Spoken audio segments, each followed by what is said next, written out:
Welcome to The Exchange with KB. The Exchange is a short podcast where we get to know interesting people and their thoughts on blockchain, building and scaling businesses, successes and failures, and much more. Today, I'd like to introduce my friend David Fragale. David is the co-founder of Atonomi, a blockchain-based security protocol enabling trusted interoperability for billions of IoT devices through identity and reputation. Welcome, David. Hey, Kirill. Thanks for having me. Awesome to have you, man. I'm really excited to talk to you. So let's start. I'd love to hear a little bit about your background. I mean, you grew up in West Virginia, is that correct? Yeah, I did. So I, pretty much the first 22 years of my life, including undergrad, was spent there in West Virginia, about 70 to 80 miles south of Pittsburgh, in that area. Awesome, man. I think you're probably the first and I think the only person I know from West Virginia. When I met you in person, I was quite fascinated because West Virginia, I want to spend a little bit of time maybe talking about your youth there. Yeah. Is to me at least an interesting place, right? Because of all the political stuff that's associated with it, especially recently with the coal and with all that kind of stuff. I mean, was your growing up there? Was it fun? Like, how could you describe your early years in West Virginia? Yeah, it's always funny when you think back to your kind of childhood and you really can't compare it to anything else because of the moments in time that you were kind of living through. And, for me, it was just an awesome, incredible place to grow up because, there's really, not much to do other than, do stuff outdoors or, read or, get involved with your friends and have a good time. So I think, in many cases, it was kind of that perfect platform to, grow. And to me, I did a lot of stuff outdoors. I played sports. I did a lot of mountain biking and skiing and, there's no shortage of that there. So that gave me great opportunities to meet friends and have really a core group of, really, really close personal relationships that have sustained over the years. But, it's definitely a much different place than, the rest of the states, I think, in most regard. At least living in Boston, I definitely do not find much similarities here.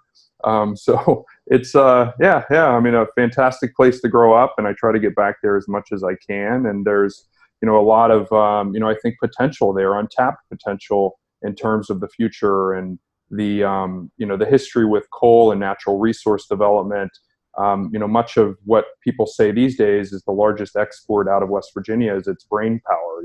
It's the young that leave to go to the cities, and I think that hopefully we'll see a change in that trend. But I think there's a lot that I still love about that place, and it's definitely will always be home for me.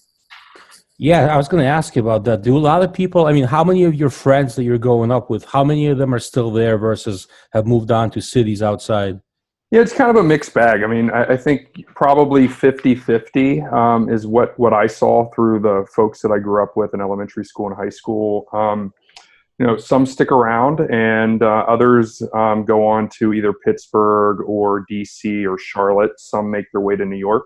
I think what's really interesting about that region of the world is, and in particular in the U.S., is that it's a very, very rural place. However, it's a 3 to maybe 6 hour drive from over 100 million people, of these other cities that are in close proximity. So right. There is a great draw to this from the cities in West Virginia.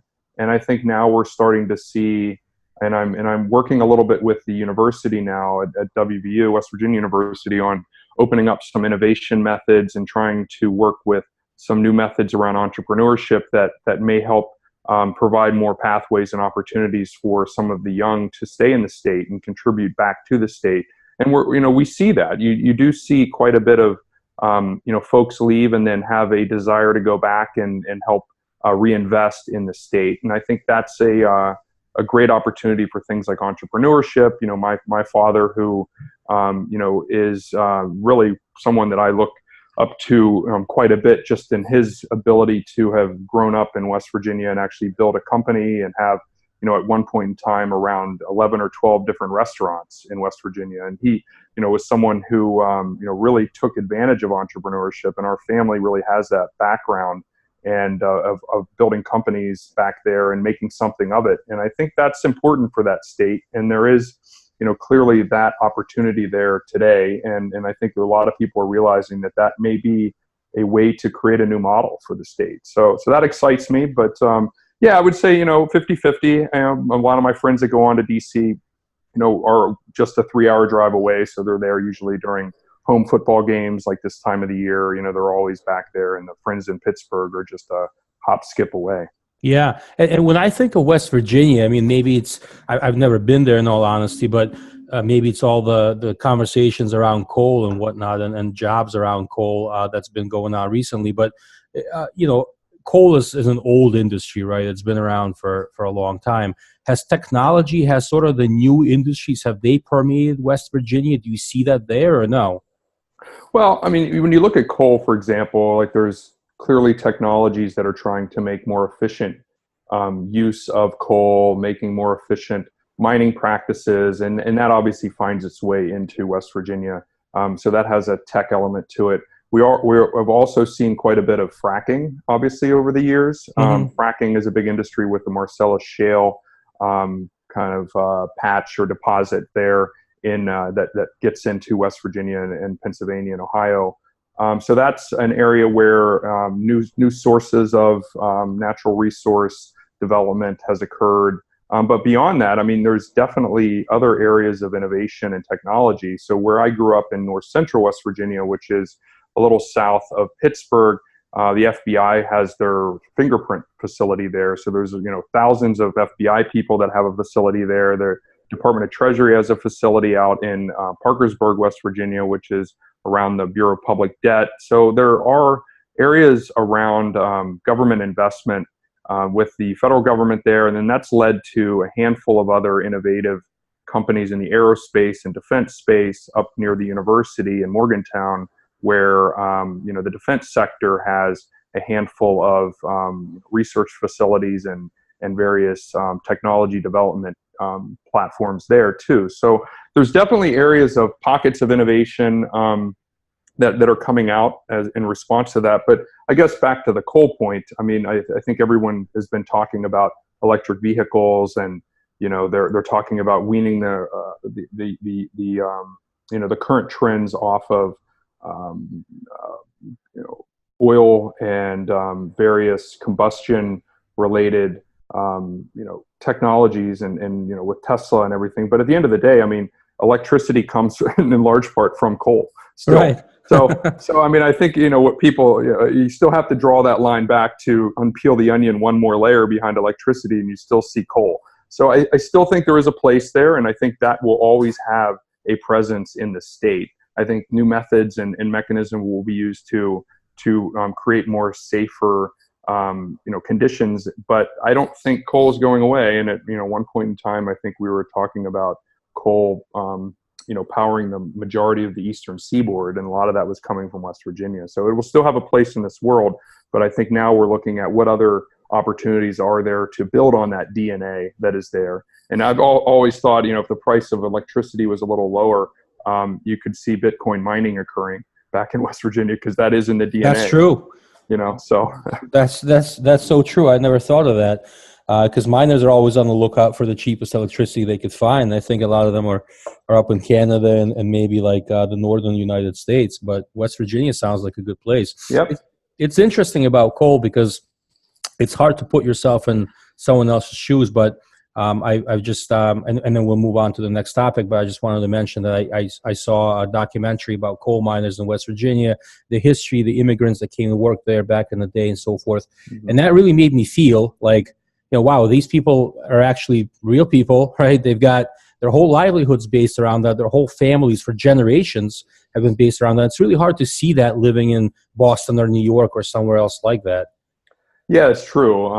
The area where I grew up, our family immigrated from Italy, and in the early 20th century, and a lot of that was around the opportunities in the coal mines. I think my great grandfather was kind of almost an engineer in that sense, that he was the one going in, putting the trusses inside the coal and designing that and building inside the coal mines, putting the wood up that would actually allow for the stability in the mine. And that's what they were doing. And that was one opportunity. There were a lot of glass factories that were there. So the area that I grew up specifically had like Anchor Hocking, which was a glass factory, and that drew a lot of immigrants from Italy, as well as Ireland and Germany and a handful of other areas around that time. And then also steel. So steel is really big in the northern part in Wheeling and right on the cusp of like Steubenville, Ohio. So there's a lot of industry that was historically there that drew a lot of immigrants. And now when you go back to,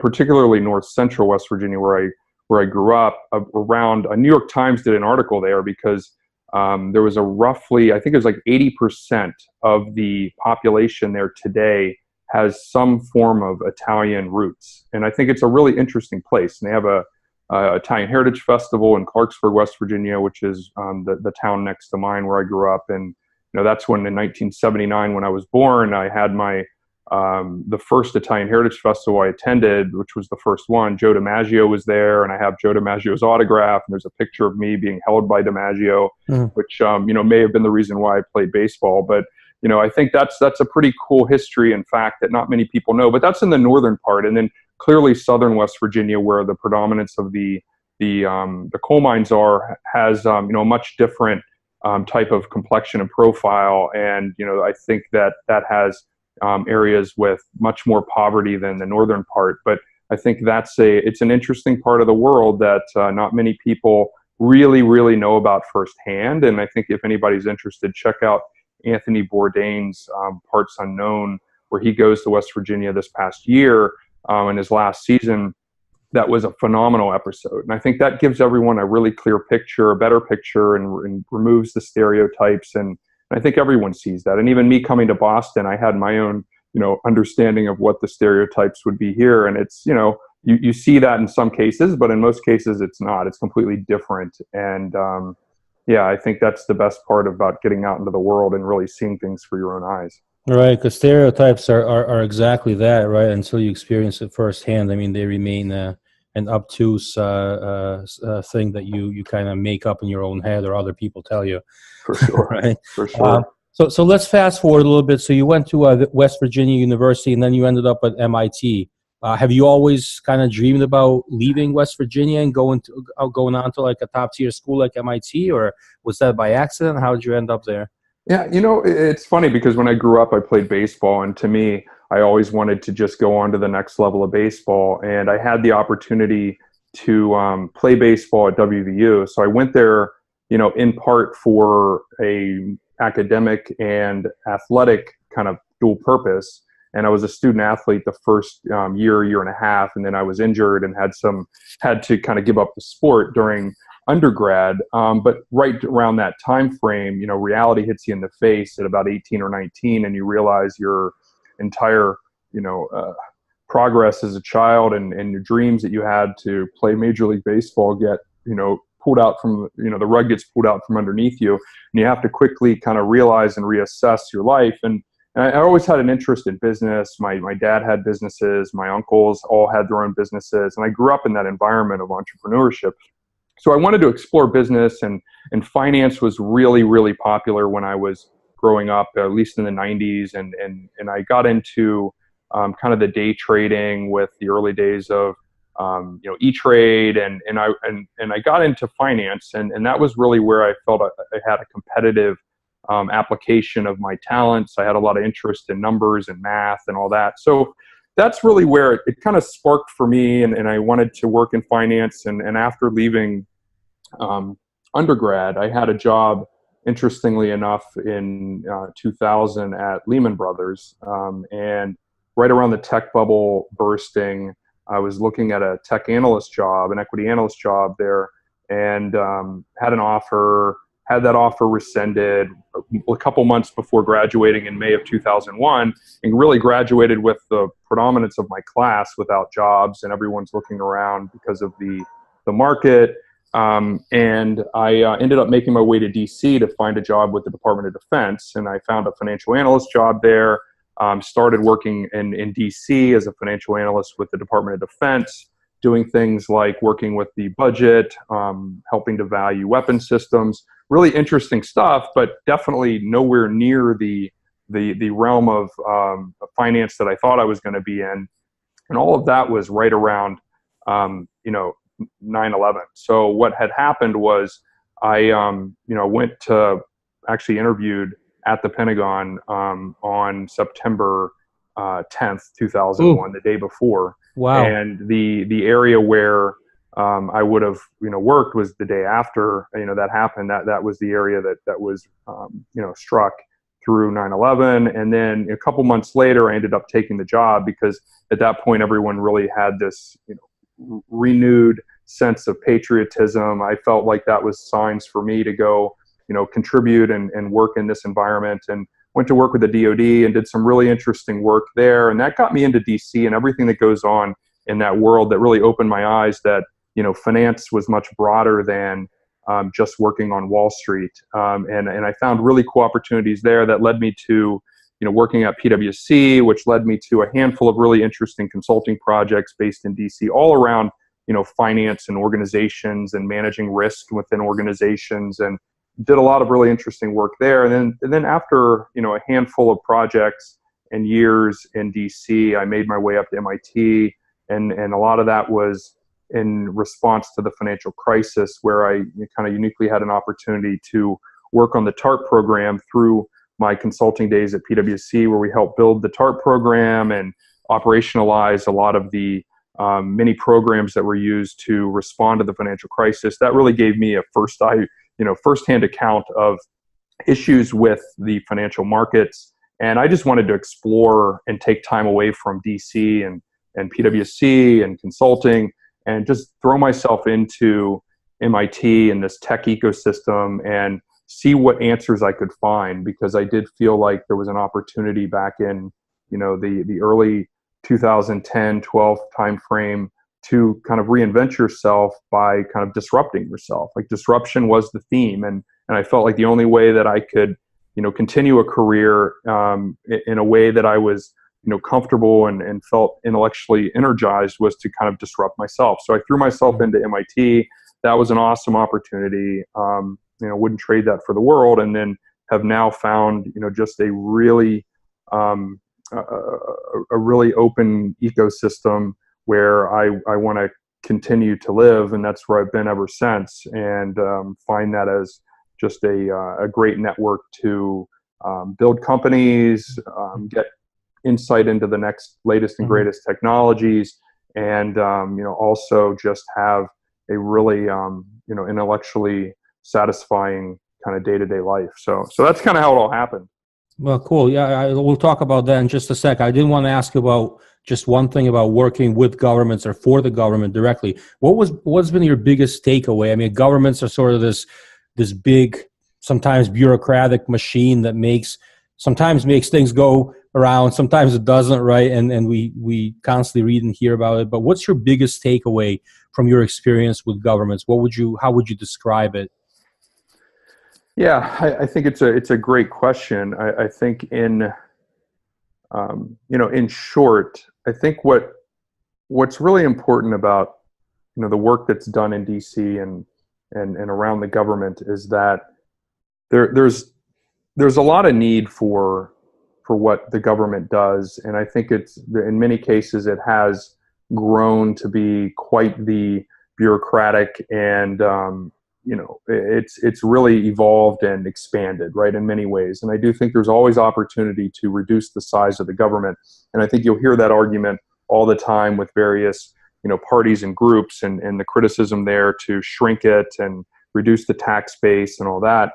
But I do think that there's always a need for certain services of the government. It will always need to exist. And I think areas like the post office, for example, they're one of the first that were exploring with blockchain technology, which I think is fascinating. They're looking at RPA, robotic process automation. They're looking at AI. I mean, all the different things that Amazon is doing to disrupt the freight and delivery system.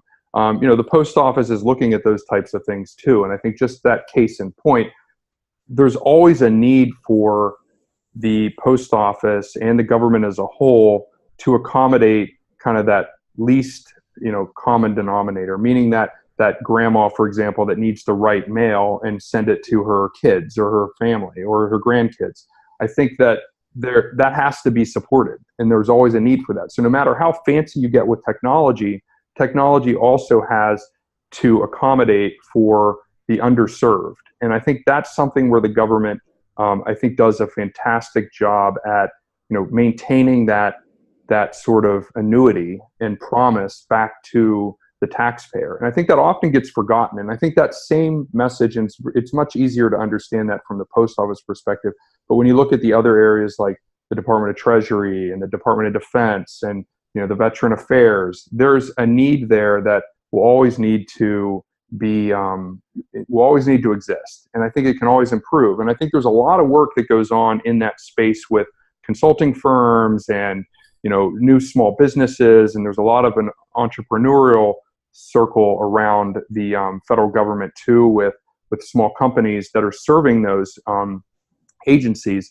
I find that to be a really interesting ecosystem to be in, because you can pilot really interesting technologies there, but also apply them with really interesting constraints that just don't exist elsewhere in a world where everything can be on an app, where in that case you have to have a physical piece of mail to go somewhere. So I think for a problem solver, I took away with, a real appreciation for the mission of these organizations and the ability to find solutions to some of their problems with a true understanding of their core mission and some of these constraints, like having grandma send snail mail to her grandkids. Like, that's interesting. And you only get that when you're there in DC learning about it.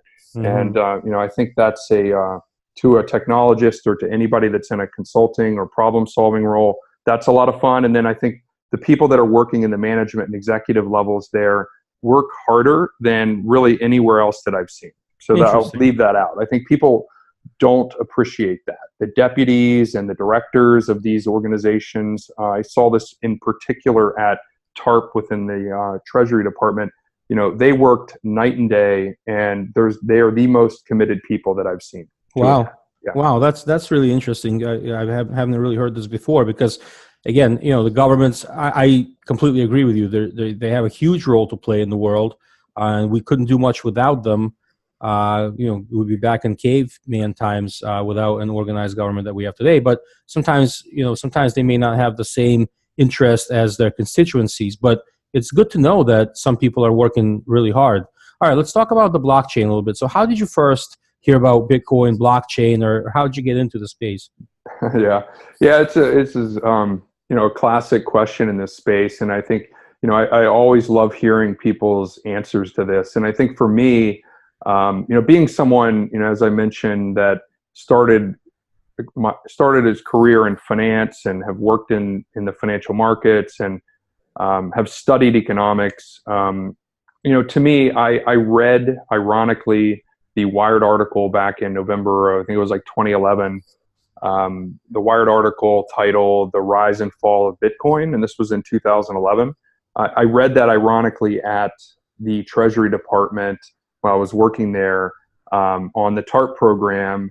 I read that, one day at lunch when I'm sitting there, stuffing a sandwich down while I'm reading the news. And I read that, and I remember just laughing, being like, oh, geez, this is like internet money. It reminded me of, like, if you remember Second Life, that game. And I think they had like Lindens or something was the name of that currency. It's still around. Is it? Oh, wow. Yeah. That was always cool. So I always found that to be an interesting experiment in digital currency, just in this closed ecosystem. And I remember just laughing and being like, this will, wow, the fall of Bitcoin. And I'm just like, this is crazy internet money. And that was my first real introduction to it. And then I would keep an eye on it occasionally when I would see it pop up, but I was definitely not one that got hooked immediately.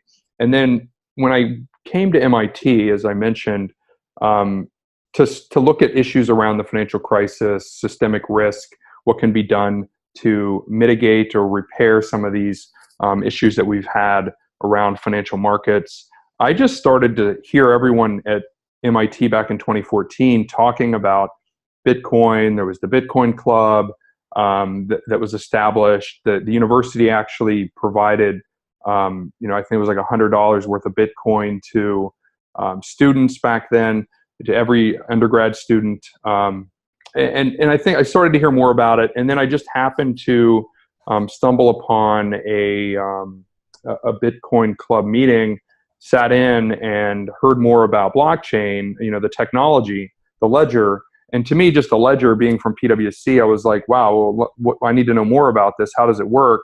And once I learned a little bit more about that, the distributed ledger, and how the cryptographic security was baked into the technology, and ultimately how there's this Bitcoin, or a token in today's world, is used as this economic incentive to power the network, so people could actually be incentivized to put their laptop and connect it to the network and share resources. I thought that, to me, was what was most interesting, is that the fact that it had this economic innovation, really not an innovation, but that was an inherent aspect of it, was pure economics and behaviors and incentives. That, to me, said there was something there, because getting back to the point about technology, when that happens, then there's this rapid adoption potential, and I think that's what got me.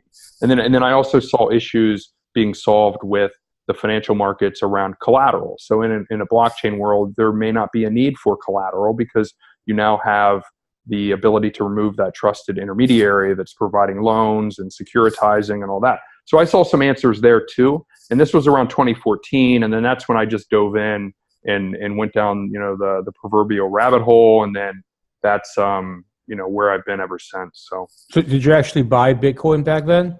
I did a little bit back in 2015, and I was working at PwC when I went back from MIT, and I was working in this space, and we were building a blockchain prototype in 2015.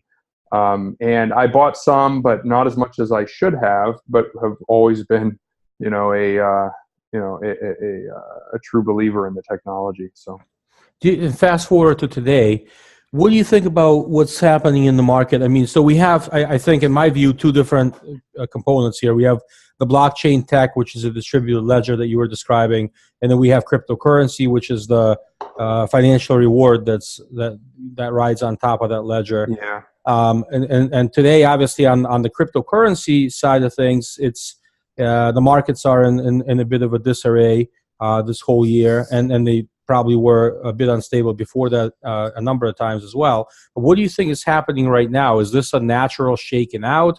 Is this the end of the crypto token, or is it something else? Yeah, I mean, I think there's a bunch of points to unpack there, but I guess my reaction would be that this is a natural cycle that most innovations go through.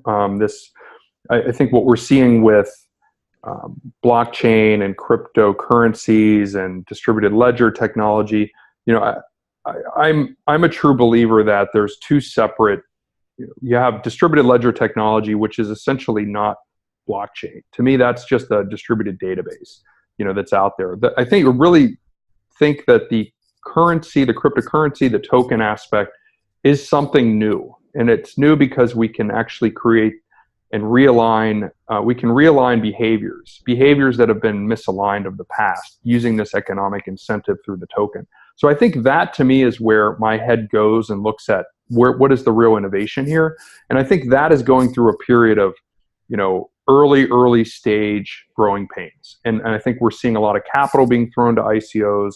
And that, to me, is a natural process. And 99.99% of the ICOs will likely not exist. And I think that's something everyone is aware of. But I think what we're now doing is morphing into these things called security token offerings and STOs and regulated forms that are compliant. And I think that's a healthy process to go through. But I think that will involve ups and downs and winners and losers, many losers. And I think that's a natural process to go through. But I feel like where we are now is this cycle where we're at an inflection point with the entire, Bitcoin, altcoin space. And what we're in this acceptance kind of stage where we need the entire, mass adoption to occur. And the only way that's going to happen is for crypto to grow up. And I think what has to happen here is, regulatory certainty has to come. And I think the only way that we're going to see this jump to the next S curve, so to speak, of growth is for big institutional players to come in. So, you see kind of Goldman with an investment into Circle, but we haven't seen a Goldman, JP Morgan make a giant acquisition of an exchange yet. I think when we see these big investments happen on an M&A front by the incumbent, I think that's when we'll know this is real. And it's not that we don't know it's real inside the community. It's the fact that we're just this small 0.001% of the entire population that knows about this thing called Bitcoin and blockchain, but then built kind of a career into it at this point. But others haven't. And I think we need to see that happen. And that growth won't happen until regulatory certainty comes. And I think what that's going to require the crypto purists, the Bitcoin maximalists, everyone has to get comfortable in the crypto space with maybe a step back before a step forward occurs. So it's sort of that old mantra of like one step back, or two steps back, one step forward, or, however it goes. I think that same mantra applies here, that we may have to take a step back towards centralization before we get to this whole decentralization future. And what I mean by that is, in order to onboard a lot of these incumbents to get more adoption and get these traditional companies comfortable with blockchain and crypto, we may need custody solutions to be in place. We may need more centralized key management at the moment. And I think that's going to be a challenge to expect, the grandma at home to start managing all of her crypto and being her own bank. Like, I think that's an area where we can't marginalize. There has to still be these areas of centralization. I think that's a healthy move in the right direction, in that, growth trajectories, technology doesn't move on a straight linear scale. It, often is, a windy road and two steps back, one step forward. And I think that's where we are. And I think we need to see that. But all of that should feed, a regulatory, an environment where there's a regulatory framework that's clear and accepted and enforced. And I think that's important, in order to see that. Yeah. So what do you think? I mean, regulatory, that's a huge question right now. And just a quick comment for those that don't know, I recently, in the past month or so, Switzerland and Singapore both, I believe, have adopted what looked to me like a fairly similar approach to regulating what they now have as a new asset class, right? So in Singapore, they've basically said that there's three different types of tokens: currency tokens, utility tokens, and security tokens. And actually, one of the folks from Singapore responsible for this space has said that none of the ICOs that he has seen were a security token. So they're either a utility token or a currency token. But in any case, they've sort of separated this into the three different types of tokens. I believe Switzerland has done something pretty similar to that as well. And so, what do you think? I mean, and here in the U.S., it seems like we're going in an opposite direction. But where do you think? What would be the ideal regulatory environment that you believe would enable the space to blossom? Yeah, I just think clarity around the tokens would be helpful. And I guess my view here is that the SEC is not in the business of proactively coming out with policies.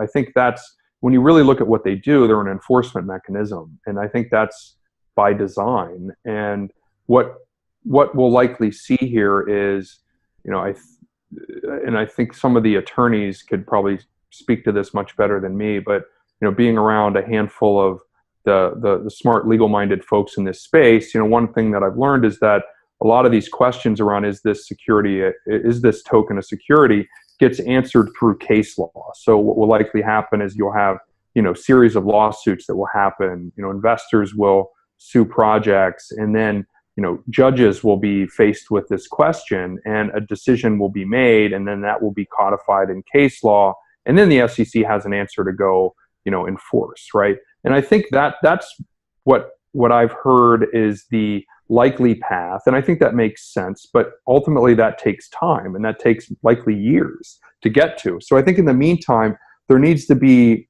some indication. And I think what we're seeing now with just the natural shakeout of the market and tokens and ICOs, I think when you look at the numbers, CoinDesk has the ICO tracker that I usually take a look at. And last time I checked, a couple weeks ago, I think there was 20 billion or so with a B that have been raised through ICOs, and that was through July, I believe, of this year. In June, there were 6 billion that came through cumulative, or 6 billion just in the month of June that came through as part of that 20 billion. And I think that just shows you how much. And then in July, there was about 500 million that went through. So it really dropped off. And I think there's an interesting look at that to see, is the market just naturally, shaking itself out with what we're seeing with the prices? It could be, but I do think there's a need for clarity. And I think without clarity, there will be projects that are moving overseas. And I think that's a problem that has likely always faced countries like the US, where they've wanted to compete, but there's still an importance to protect the Main Street investor. And I think that's also a benefit that often gets unnoticed or neglected here in the US, is that we benefit from that type of structure and degree of confidence that we have in the market, at least here in the US. Now, that's been tested over the last 10 years, and likely before that too, with other down cycles. But I think what I'd like to see is a move towards, especially with blockchain and the decentralized technology underneath it, and the fact that most of the individuals that recognize how that technology can be useful is the younger generation. It's folks younger than me. It's folks in college, in high school, and they want to participate in this future. They want to build the future for themselves. And that generation, in terms of the current capital formation, accredited investor standards, can't participate in these projects. In most cases, if you want to buy the coin, you have to wait for it to be listed on, a Binance. And I think that removes the brain power and the intellectual ambition to build these decentralized future technologies. I think that removes them from the equation. I think that's not smart if you're looking at it from a innovation and the regulatory framework that needs to encourage that innovation. And I think that's something that should be looked at. And I think it's an important thing, because otherwise, there will be, smart young generations around the world that are now taking advantage of this. And, due to the nature of software and these technologies, they can capture value anywhere in the world. And that's exactly the point, right? So I think that's kind of my view, but I do think there's a need to relook at the standard for accredited investors, and maybe there's exemptions or whatnot that allow for, folks that have a degree of sophistication in their technology capabilities, and allow them to take risk instead of just measuring them by whether or not they have, $1 million in their bank account. Exactly. I mean, it's really a hard thing to ask. I mean, and I hear this fairly universally from people I talk to in the space or outside the space. Is that exact same thing about the accredited investor class that was actually artificially created some time ago? But it's a hard ask of like a professor that's, an economics professor somewhere that's making $140,000, $150,000 a year, and they're not an accredited investor, but they can certainly make very rational and informed decisions about investing in private companies, yet they can't under current regulation. So don't you think that should be addressed or looked at in some way? Yeah, I think, adding limits, about 5%, 10% of your income that's reported on, the IRS every year. Like there's ways to do that. And I think what's just different, this isn't just saying the Main Street investor needs to be able to go into, high high risk investments, and be able to invest in hedge funds. That's not the point. I think the point is that inherently in this technology is the need for individuals in an early stage environment to buy the tokens and have access to the tokens so they can build applications on that platform that uses the token, right? And I think that's where you put the average investor, Main Street investor, at a disadvantage if you're blocking them out and you're just having, a VC or an angel investor hold all those tokens, and then 6 months, 12 months goes by, then the tokens arrive on Binance, and then the opportunity's gone, right? And everything's just moving so fast that I'm a believer in moving quickly and in giving access, but access within reason. And I still absolutely believe that, folks like the CFPB, the Consumer Financial Protection Bureau, and the various other regulatory departments that are responsible for, maintaining confidence and protecting the consumer and the investor, like that should all still exist, but it should be within the confines of that mission. And that should be, adjusted. And I think that takes time. It takes a lot of time, but there's a bunch of smart people in those bureaus and those agencies that are looking at these technologies. And from what I've seen, they're very well equipped to start making some changes. And I think that's just a matter of time. And I think we will see it. But that's Sure. a little bit more into my kind of view on that. Sure. What do you think some of the best blockchain use cases that you've seen recently that may have been addressed already or not yet addressed? What do you think are your favorites? Yeah, I think just before I dive into my specifics, I think there's a cycle that we all go through.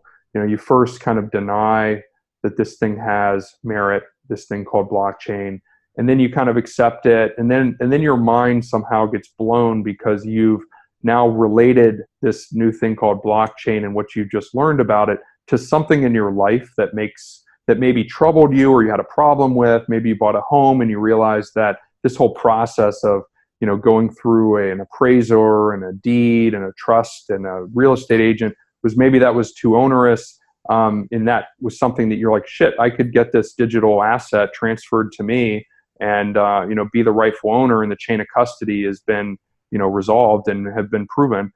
There's that moment when you realize this is something transformative, and then you kind of look at the entire world in a new way. And I think most of the folks in this space have been through that. And I guess where I am is actually further down that curve, to the point where I'm very scrutinizing of use cases. Now I'm at a point where I'm almost more of a pessimist when I look at a use case and say, this is a great one for blockchain.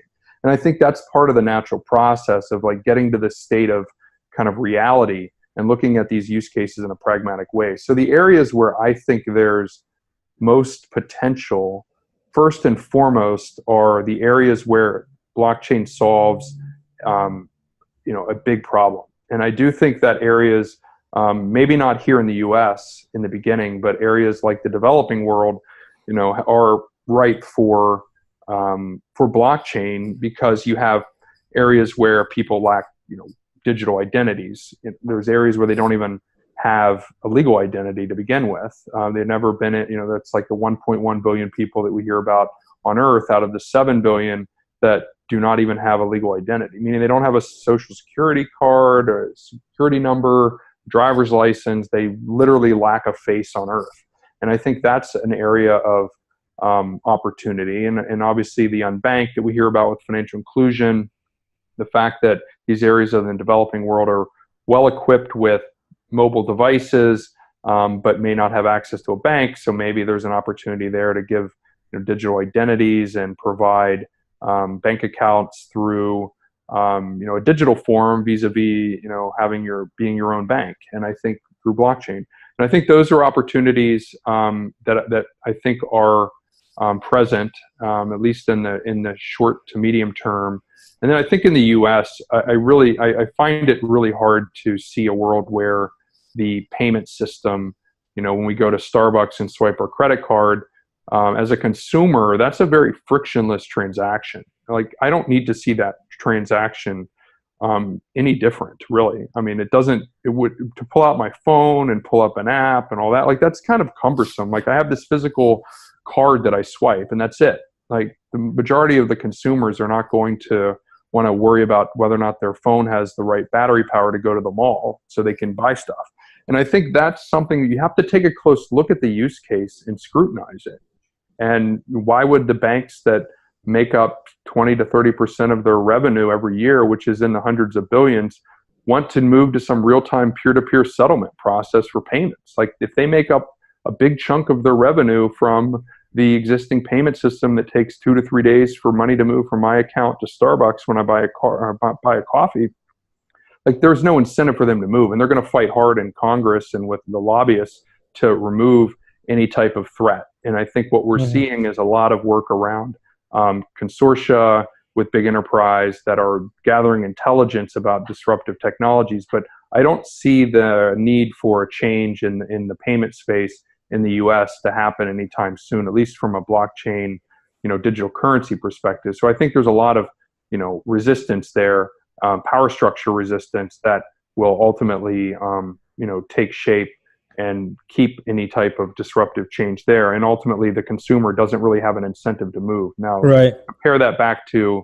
the developing world where, having a digital identity means you can buy property and have that enforced and recognized internationally. So a new regime change can't come in and do a land grab and throw you out. I think that's compelling. And then being able to have the ability to transact economic value using a phone and then maybe take a loan out against that property that you have and start a business, because now you have some form of quote unquote collateral in that sense, that encourages economic progress in areas of the world where it hasn't existed. And I think if you look at the consumer side in that case, the consumer has a lot of incentive to move to a blockchain-based system. And I think that's what you need.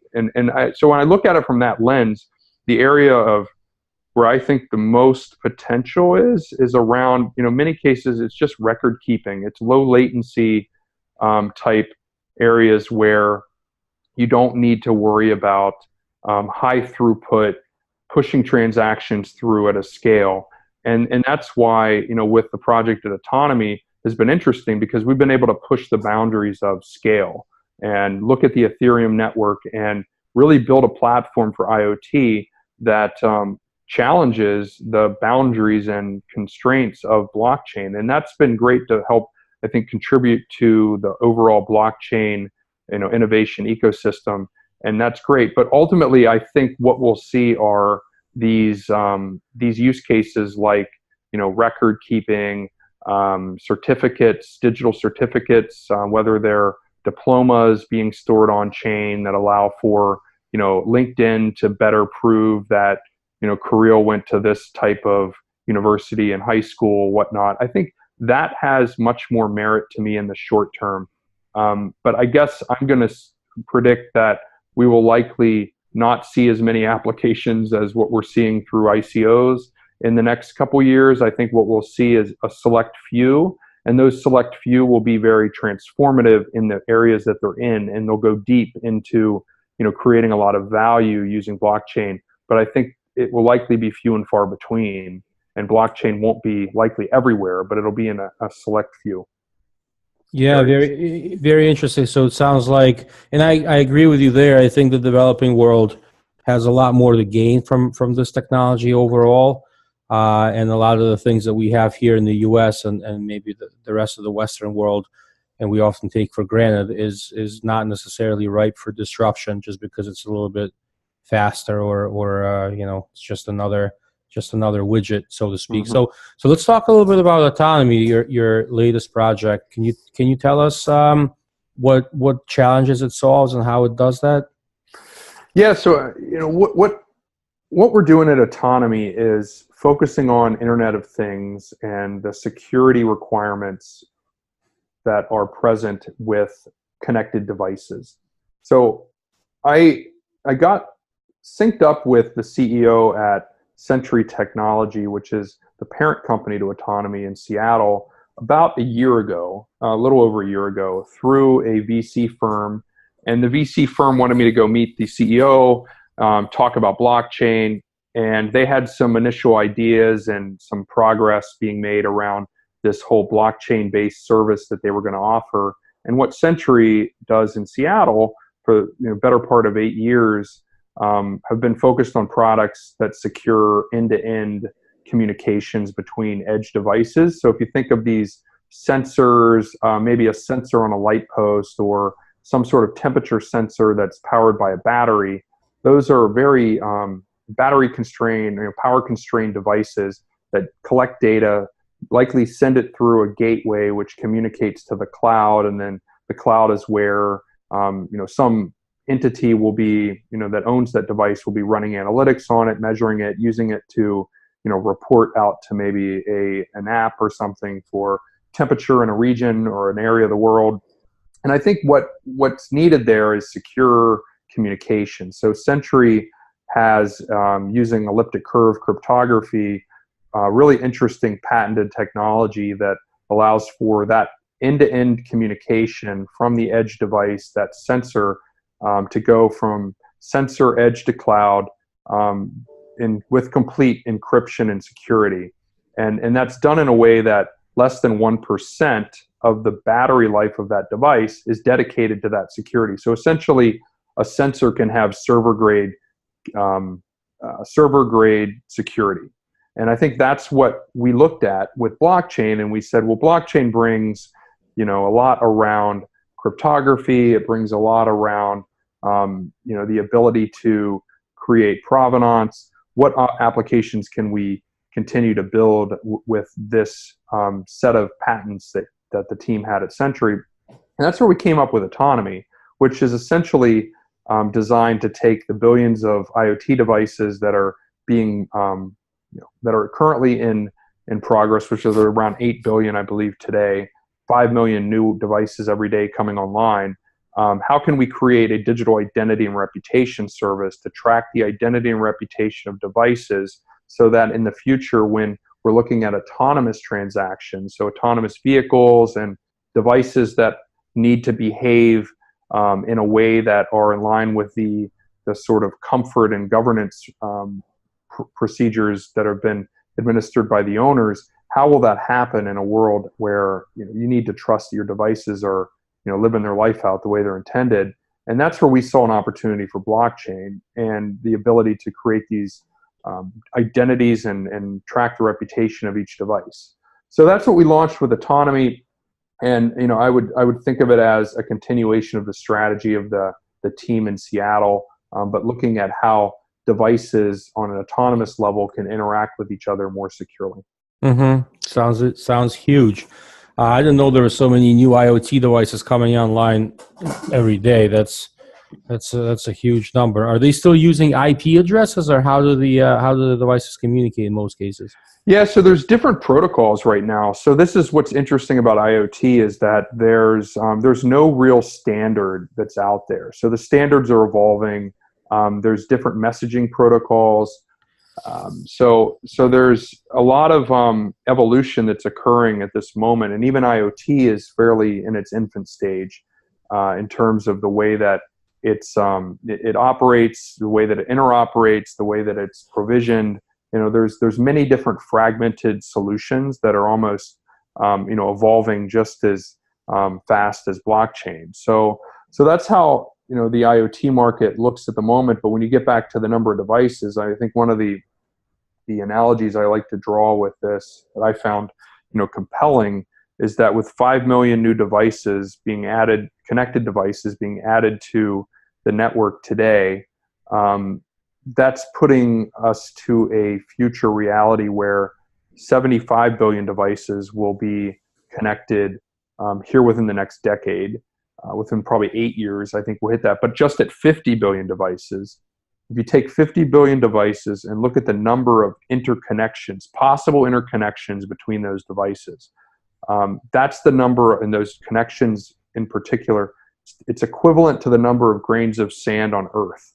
And when you look at the current infrastructure of the internet, you look at things like IPv6 that have come out, which allow for really a just plethora more number of ported connections out there. Like that infrastructure is coming, but are we ready for the security and trust element of 50 billion devices interacting with each other? I think that's where we hit a point where the human brain can't even contemplate how much those connections, what that really means, right? Yeah. And how are we ever going to manage that if we live in a world where Equifax and Target and these various types of DDoS attacks are occurring that shut down systems? That it's a big problem to solve, and whether or not we're the ones to solve it or not, we felt like, at least I felt, this was an opportunity to showcase blockchain in an area where it's going to solve a real problem, and at least test it and at least get started. And I think what we've built has been a phenomenal beta product and a handful of really smart people out in Seattle that are attacking this problem. And that holds a lot of promise. And I do think the decentralized nature of blockchain, the fact that you have this ledger that is tamper-proof, that it cannot be corrupted, holds a promise for cybersecurity and trust in IoT, because now we can track a device, we can track where it's been, what it's done, who it's communicated with, when its software has been updated.